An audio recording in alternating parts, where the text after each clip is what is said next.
ইন্ডিয়ার তত্ত্বাবধানে আওয়ামী লীগ বাংলাদেশে ফ্যাসিবাদ প্রতিষ্ঠা করছে।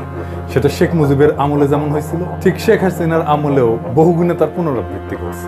দর্শক, চলুন পিনাকি ভট্টাচার্যের বলা এই বক্তব্যের শুদ্ধি পরীক্ষা করি। স্বাধীনতার পর থেকেই বাংলাদেশ থেকে নিজের ভেবে দুহাত ভরে ভারতে নিয়ে যাওয়া চরিত্র কখনো বদলায়নি, বরং চাহিদা কেবল বেড়েছেই। 2009 সাল থেকেই বাংলাদেশের অভ্যন্তরীণ রাজনীতিতে ভারত কিন্তু দাপুটে ভূমিকা রেখেছে।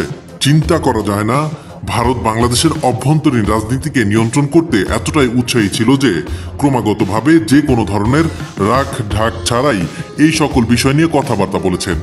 সেগুলো বারংবার আপনারা শুনেছেন। ভারত বাংলাদেশে ফ্যাসিজমের সংস্কৃতি ছড়িয়ে দিতে এত মরিয়া ছিল যে তাদের গণমাধ্যমগুলোতে বিশ্লেষকরা বাংলাদেশের নির্বাচন প্রসঙ্গে বলেছে, বাংলাদেশের নির্বাচনে ভারতের প্রত্যক্ষ ভূমিকা রাখা প্রয়োজন।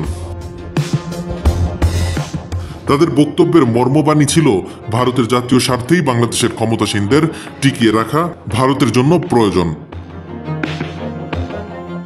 এজন্য তারা শেখ হাসিনাকে সকল ধরনের স্বৈরাচার আচরণ করতে সাহস ও মদত দিয়েছিল।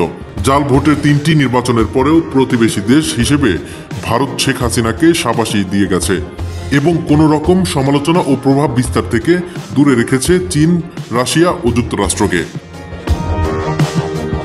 এদিকে ভারতীয় সীমান্তরক্ষীদের গুলিতে বাংলাদেশি সিভিলিয়ান ও সীমান্তরক্ষী বাহিনীর সদস্যদের নিহত হওয়ার খবর ধারাবাহিক ছিল দেশ জুড়ে। কিন্তু ভারতপন্থী শেখ হাসিনা বিগত 1.5 দশকে নিজের দেশের নাগরিকদের মৃত্যুর ব্যাপারে ছিল নীরব।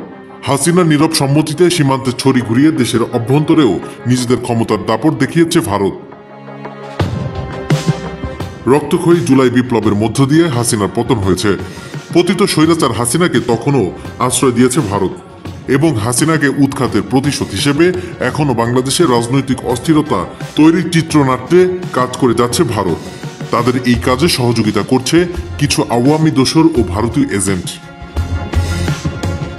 তারাই চায় না আওয়ামী লীগ নিষিদ্ধ হোক, তারা চায় না এই দেশের রাজনৈতিক ও অর্থনৈতিক স্থিরতা আসুক, তারা কেবল চায় ভারতের দস্যুতা। গত 15 বছর ধরে ভারত বাংলাদেশকে সুকৌশলে যুক্তরাষ্ট্র ও চীনের সুনজর থেকে দূরে রাখতে নানা কিরা কসম দিয়ে রেখেছিল হাসিনা সরকারকে, যার কারণে ভারতের প্রতি বাংলাদেশের নির্ভরশীলতা ছিল বাধ্যগত।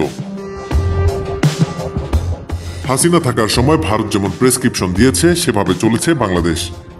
তাদের নির্দেশে নিজের দেশে সাধারণ শিক্ষার্থীদের উপর নির্বিচারে গুলি চালাতেও দ্বিধা করেনি শেখ হাসিনা। দক্ষিণ এশিয়ায় নিজেদের রাজনৈতিক মোড়লগিরি বজায় রাখতে ভারতের প্রয়োজন ছিল বাংলাদেশের আনুগত্য। তার জন্য প্রয়োজন ছিল হাসিনার মতো সেবাদাসীকে। আর হাসিনাকে বছরের পর বছর বাংলাদেশের নেতৃত্বে রাখতে গিয়ে বাংলাদেশে ফ্যাসিজমের জন্ম দেয় ভারত। রক্তের বিনিময়ে আরেকবার স্বনির্ভর হওয়ার স্বপ্ন দেখছে বাংলাদেশ। প্রতিবেশী দেশ হিসেবে ভারতের সাথে সমমর্যাদায় রাজনৈতিক ও অর্থনৈতিক সম্পর্ক চাই আমরা।